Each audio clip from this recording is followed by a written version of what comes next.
Money Sense is brought to you with the support of OneTradeX. OneTradeX, the Cayman Islands' #1 choice for online brokerage.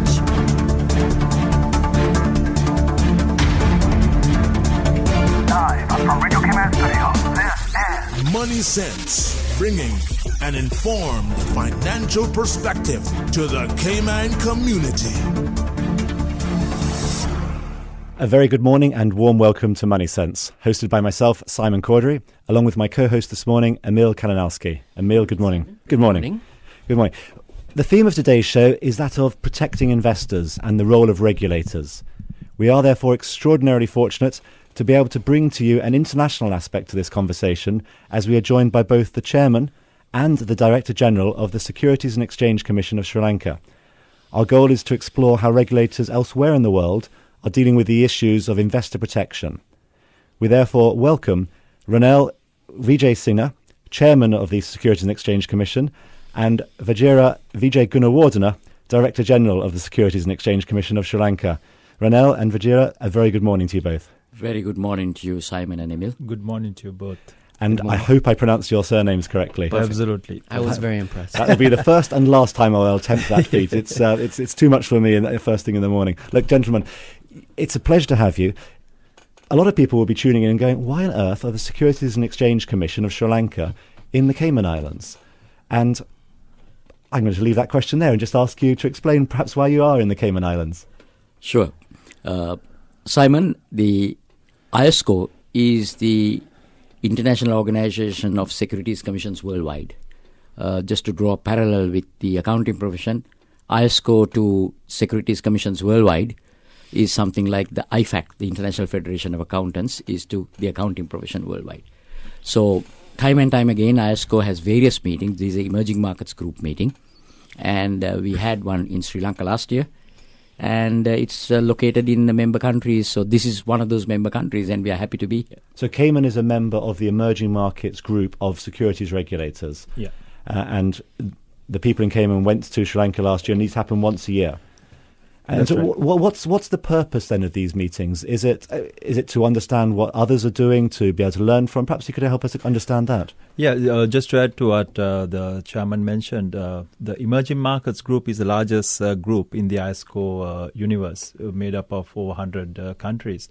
And the focus is on, with the emerging market countries, how to see ISCO as a whole is the standard setter for securities markets worldwide. And there are a set of principles and standards which ISCO has prescribed, and a lot of the countries try to ensure that their regulatory framework is in line with that, because that is very important to build trust and confidence in the markets of these jurisdictions. So there are a lot of initiatives which the Emerging Market Committee is currently initiating and has initiated in order to help countries to raise their standards in terms of their regulatory framework. Okay, so it's about best practice setting and saying, look, we're doing something really good here, want to share that idea, and then perhaps other countries can learn and improve the regulatory standards in their countries. Shall I just come in there, Simon and Emil? Basically, it's about all these member countries subscribed into a common platform of best-in-class standards. So the gold standard is set by ISCO. Mm-hmm. Somewhat similar to the accounting profession, where the international accounting standards harmonize with the American standards. Now we have international financial reporting standards. So that even any outside investor knows that the standards that any jurisdiction, any destination of a foreign portfolio investment is made, that jurisdiction follows what is globally accepted as best practice. So it is good for both sides. How does that manifest itself then when somebody is looking to make investments? What they need to look at, I suppose, do they need to look at and say, okay, I want to invest in this region. Is this region following those best practice standards? And that should be an important determination of their investment philosophy, an investment process. Is that how an investor should treat this? Yes.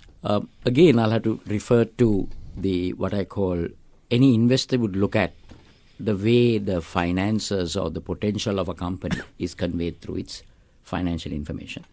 One of the first steps is our jurisdiction in Sri Lanka follows international financial reporting standards, and we as a securities regulator, pursuant to the provisions of the law that enables our institution, that is the Securities and Exchange Commission Act, requires that we as a regulator also shall ensure that all those listed entities comply with the accounting and auditing standards which the accounting profession requires to follow pursuant to their membership in the International Federation of Accountants. So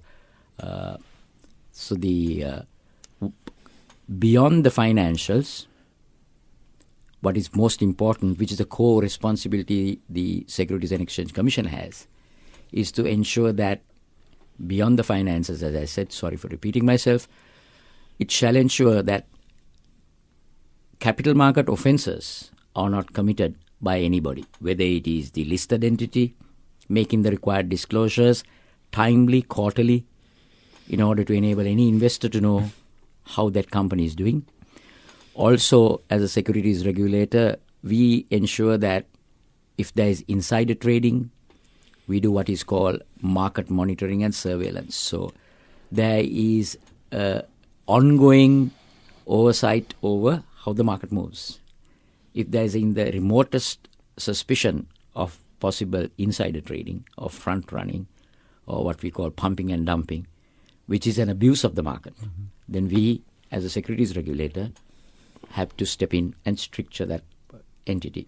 And that's a very important point. We talk a little bit. We talk quite a lot on this show about the importance of investors educating themselves about the investment industry and the importance of understanding the risks of different investments, whether it be bonds, equities, and all sorts of other things.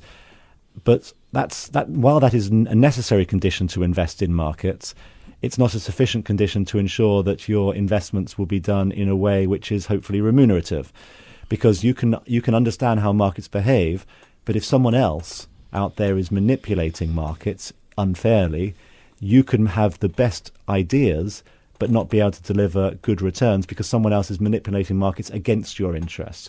And is that how an investor who may be listening today should be trying to interpret how regulators behave and what the role of the regulation is? Very good question, Simon. I will make some comments and also invite Director General Wajira to also make comments. Yes. Now, the expectation of any investor anywhere, whether it's a pension fund in California or a fund in London or Brussels or wherever it might be, the expectation is that the jurisdiction in which you are investing shall have best of standards, like I said, in finance and accounting. Plus, there is a regulator who will ensure that there is no abuse of information or there is no incorrect information presented to the public at large. So ours is a public interest institution. And let me also share with you what I call my personal philosophy, is that I believe in a market economy. And I think in a sense that is relevant because there is so much of bashing of market economies. Sarkozy of France and the Venezuelan president who passed away recently.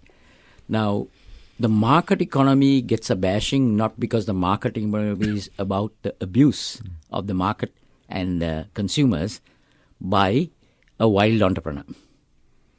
The market economy sometimes gets a bad name because the regulation, which I believe goes hand in hand. So my theme sometimes is, if I may share a personal thought, a robust regulator is a fundamental ingredient in a sustainable market economy. Today, sustainability is about green bonds and all that. No, a sustainability of a bread and butter market economy is only possible, to my mind, if there is a robust regulator, a fair, just, aware, up-to-date regulator. To be up-to-date as a regulator, you need to be a part of an ISCO. Just to go back to that one. And so I will pause there and ask DG also, Wajira, to make some comments, because the regulation, sometimes people perceive it to be dampening entrepreneurship. Absolutely nothing like that. We unleash entrepreneurship, I think, a lot better by letting people know that we are around to step in and stricture any attempt of abuse. So it's by setting rules and guidelines, you allow people to perform honestly, but with entrepreneurial activity, and I guess that's how you see your role, I suppose, is it? Yeah, I think just to add to what the chairman mentioned, I mean, the role of the regulator is to enable trust and confidence in the market, and to do that, as a regulator, we need to have the necessary mechanisms to ensure that there is proper monitoring mechanisms to ensure that any wrongdoing is detected early, and also we are a disclosure-based market to ensure that the right disclosures are made. And detecting is very important. And then, if there is any wrongdoing, then prompt action, enforcement action, is something that would create trust and confidence in the market. And if somebody is listening to this show today and they're saying, okay, I've been looking at investing more broadly than just investing in US stocks or US bonds. I've heard about these emerging market areas, but how do I identify markets that are well regulated versus ones that are not so well regulated? How does an investor make that judgment? Yeah, see, that is a very important thing in terms of coming back to ISCO again. I mentioned earlier that they have a set of standards and principles, 36 standards and principles. And Sri Lanka, we were fortunate in 2015 to invite ISCO to do a review of our regulatory framework in terms of compliance with their principles and standards. And they actually gave us a report and a set of recommendations, which we are hoping to implement in the near future. With that, I mean, any new investor looking at a market, I mean, they obviously adopt a top-down approach, and how robust the regulatory framework is one criteria they would look at. And an investor would find that out by going onto IOSCO's website, or how would they understand whether you've sort of passed these criteria or not? Well, actually, what I think we should mention, Sri Lanka is not a new kid on the block in this game, whether it's a foreign direct investment, going back decades upon decades. In fact, I think it might be useful to mention here that we were the first country in South Asia that was in 77, we were what I would term inward-looking, insular nation. You know, with all the hype and hoopla about socialism and communism and all that, where the leadership of a nation, the political leadership, would enjoy the privileges of the West, while the common person like us would not. Now, we moved away in 77 from being inward and insular to outward export-led growth strategies. We were the first country in South Asia to become an open economy. Now, in as much as I say that, as I said, we are not a new kid on the block. There are fund managers throughout the world who have for decades been investing. I don't want to mention names, but celebrity names of fund managers, funds based out of New York or London or wherever else, have been investing. So they, as fund managers, have already established that Sri Lanka is clearly a safe and profitable jurisdiction to invest in. One more thing that we might forget to mention to you is that at this very moment, I urge you all to take a look at Sri Lanka without naming any stock, because we are a regulator. But our price earnings multiples are perhaps the best, not only within South Asia, but including certain countries in what I call Southeast Asian nations. I think I think something you said there is very important to focus on. You mentioned that regulation is a vital part of creating the conditions for people to invest in. And you said without mentioning stocks, because you can invest in any market, however good or poorly regulated, and a stock will go up or down because it's just the nature of a company will do well or poorly. So a good regulation doesn't guarantee. If someone listening to this says, okay, I'm going to go on this website, I'm going to see if it's well regulated, if they've passed the various tests, that doesn't necessarily mean that you're going to be able to find good investments. But what it means is that the playing field is level. So you're not playing a game where others have stacked the game against you. Sure. It's a fair game that you're playing. You still have to do your research, and we talk a lot about the importance of understanding the investments you're making. You still have to do that research. It doesn't obviate the need for that. But what it means is that you're playing a level game where information is fairly disclosed to all parties, so that there aren't other people who are aware of information before you are as a retail investor, and therefore information is disclosed at the same sort of time. Is that a fair conclusion? Yeah, absolutely. I mean, ensuring that there's a level playing field is a key objective of a regulator, to ensure that there's a level playing field in the market. So, not only for the investors, also for the participants, because in Sri Lanka, it's currently a bank-dominated economy for fundraising as well as investment. So going forward, a lot of the initiatives which we are currently working on is with the objective of ensuring that the capital market is placed as the preferred fundraising and investment option for long-term fundraising. Excellent. Can I just come in there and be a little mischievous, Simon and Emil? Now, often people forget that before any, let us say, a debenture, a certain instrument, is given approval for listing, which is what we do. CSC first takes a look at that, the exchange, and then the SEC. Now, I can assure you that we have no track record of permitting subprime mortgages, which ruined not only a country where it was born, but a country where countries where it was exported to. So, often people think the emerging economies are those that don't have proper controls and safeguards.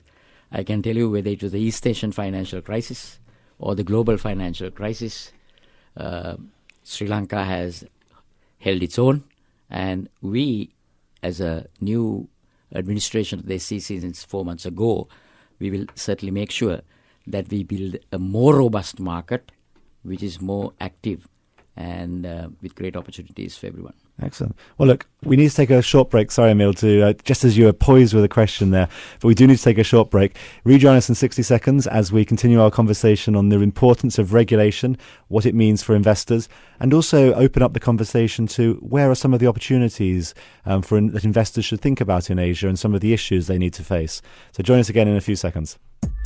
OneTradeX knows there's more than one way to invest. OneTradeX is the Cayman Islands' only fully licensed online broker-dealer, offering discount trading services to individual investors and traders, hedge fund managers, and family offices. OneTradeX has the most competitive online trading prices of any offshore broker worldwide, with no custody or management fees, free demonstration accounts, and no charge to open an account with a $5,000 minimum deposit.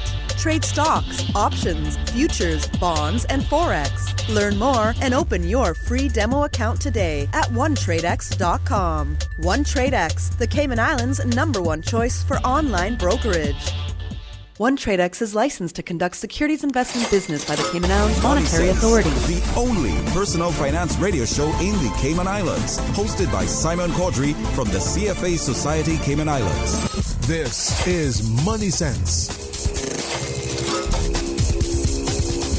Welcome back to Money Sense. We are joined this morning by two esteemed guests from the Securities and Exchange Commission of Sri Lanka, the Chairman and the Director General, which are Ranil Vijaysinha and Vajira Vijay Gunawardena, respectively. So, gentlemen, thank you again for joining us this morning, and welcome. I don't know if I said it at the beginning, but welcome to Cayman. I think this is both your first time. And for those listeners who are tuning in, we'll all be very pleased to tell you that we have got rid of the storms, and the sunshine has finally appeared in Cayman after many months of not seeing it. It seems like that. Just before the break, we talked about the importance of regulation, how it, I think in your words, levels the playing field for investors. I think, Emil, I cut you off just as we went into a break, so I'll pass it over to you to sort of continue the line of that thought and what it means for investment opportunities. Well, I just loved what you were saying, and I wanted to underline that point, Ranil, regarding regulation and the consequences of not regulating, and how in the United States we had a problem with subprime mortgages, and that's simply the symptomatic of lax regulation, let's say. And the consequences of it now, let's say 10, 11 years later, is that the financial system seems to have malfunctioned. It still hasn't recovered from what we saw in 2008. And we're seeing a lot of young people leaning towards socialism, which you had raised earlier. In the United States, we have elections coming up this year, and there are a number of candidates who are far left leaning, as people are confusing capitalism with crony capitalism, so malfunctioned capitalism, and they want to throw the baby out with the bathwater. They don't want to, well, I don't blame them. The idea is that there's some malfunctioning in the capitalist system, and they're looking for answers, and it may lead to what you were bringing up earlier of inward-looking insular economic activity. I don't know if you wanted to say anything about that. Sure. Well, actually, that's an extremely important point. As I mentioned earlier, as a result of, and to use your term, malfunction capitalism, there is a way in which people are, I think, misguided, and politicians or political parties are using and abusing that. Provided there is proper regulation. Now, to begin with, even the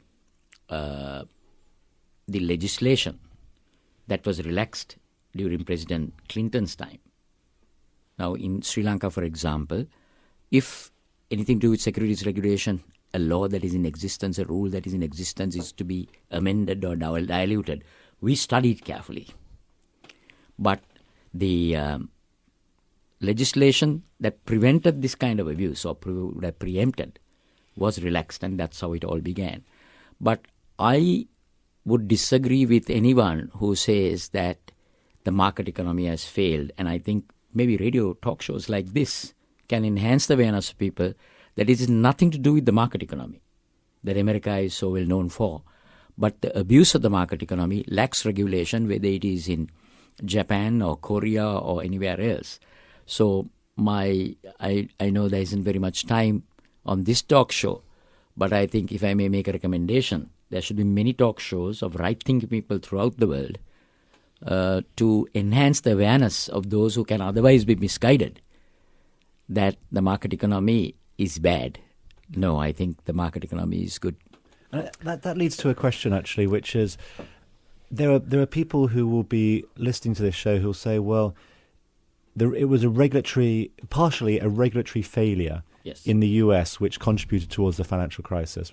Partially or substantially. There's a spectrum there, but something around there. And they worry that developed markets have these regulatory standards and emerging markets just copy those regulatory standards and then set themselves up for the same failures. Is that a worry they should worry about? Well, no, I don't think that... I think we have an aware set of regulators in the emerging economies. And it's not just copying what the West does. Sometimes we try to not copy the West as well. But it's not only... I want to also touch on something else. It is not only lax regulation. How much you regulate, there are also... I think there was a lot of greed, American entrepreneurial greed. I have great affection for that country, but I say that with responsibility. So boards of directors should also have their checks and balances to prevent the Enrons or the WorldComs or the Satyams and so on. So it's a combination of poor regulation, poor central bank regulation, poor securities regulation, poor auditing. And I'm an auditor. My accounting profession people may not like me saying this, but it's a combination of all of them, combined with a less than proactive regulator. All of that put together leads to this not necessarily desirable situation. Yeah. Vajra might like to come in. I've got a specific question perhaps for you as well, Vajra, which is poor regulation is dangerous. I think we sort of concluded on that. It makes sense. But over-regulation can be dangerous as well. So how do you as a regulator strike that fine balance? Absolutely. I mean, that's a good question, especially from our point of view and now our context, because just before I answer that question, if I may just add, I mean, we all know that the point Emil raised, I mean, a lot of the issues were as a result of deregulation, but there are a lot of lessons learned from what happened through some of these financial crises, and this is where independent bodies like ISCO has, you mentioned about emerging markets sort of copying certain regulations from the West. That is actually not the case. So these were a body like ISCO, which is the standard setter for a lot of the securities regulators worldwide. So, through the lessons learned, there have been strengthening of the regulatory frameworks worldwide, because that is very important to ensure that the markets are safe to invest. So, again, in countries like ours, where we are actually trying to sort of raise the standards in terms of regulations, the market participants also have got used to a certain way of doing things. So it's in the interest of the investor. If you go to any global conference, all the large portfolio, the fund managers like BlackRock or whoever, they actually promote good regulation is good business. So I think, but in some countries, when the participants are used to sort of lax regulation, when we try to raise standards, there could be sort of lobbying to say there's over-regulation. So it's a balance that we have to strike as a regulator to ensure that we don't kill innovation and people who are proactive. But it's a fine balance. But also, in terms of creating awareness, we have to also create that awareness among the participants that, a certain level of minimum standards, to be in line with international benchmarks is actually very important for a market to develop and go forward and attract the right type of portfolio investments into the country. Ronel, Vajira, I would be remiss if I didn't ask you, because you are in conversation with your emerging market colleagues right now, I would be remiss if I didn't ask you about what appears to be an emerging market currency crisis that's happening globally.